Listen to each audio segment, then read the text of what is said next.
ایک نہایت سبق آموز تحریر۔ ایک بزرگ بیمار ہوئے تو ان کی والدہ ان کی عیادت کو تشریف لائیں۔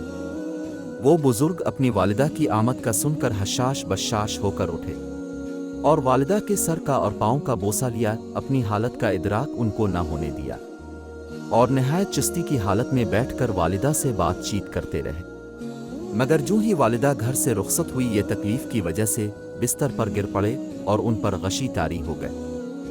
جب ہوش آیا تو اہل خانہ نے پوچھا کہ اپنے اس طرح اپنے آپ کو مشقت میں کیوں ڈالا، تو فرمانے لگے کہ بچے کی ہر ہائے اور درد بھری آواز والدین کے دل میں زخم کر دیتی ہے، اس لیے میں اپنی والدہ کو اس عذاب سے گزارنا نہیں چاہتا تھا۔ شاید اب کے والدین نے آپ کی توقعات کو پورا نہ کیا ہو، مگر یقین کریں ان کے پاس جو بھی تھا انہوں نے وہ سب آپ پر لٹا دیا ہے۔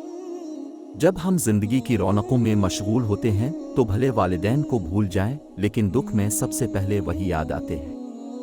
والدین کی قدر کرو، یہ وہ درخت ہے جو اکھڑ جائے تو پھر کبھی نہیں لگتا۔ ان کی خدمت کر کے دعاؤں کے پھل سمیٹ لو۔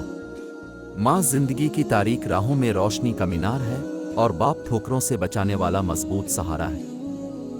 ایک مرتبہ حضور صلی اللہ علیہ وسلم منبر پر تشریف فرما ہونے لگے اور خلاف معمول 3 مرتبہ فرمایا آمین۔ صحابہ کرام رضی اللہ تعالیٰ عنہم نے پوچھا، اے اللہ کے رسول صلی اللہ علیہ وسلم آج اپنے خلاف معمول 3 مرتبہ آمین کیوں فرمایا؟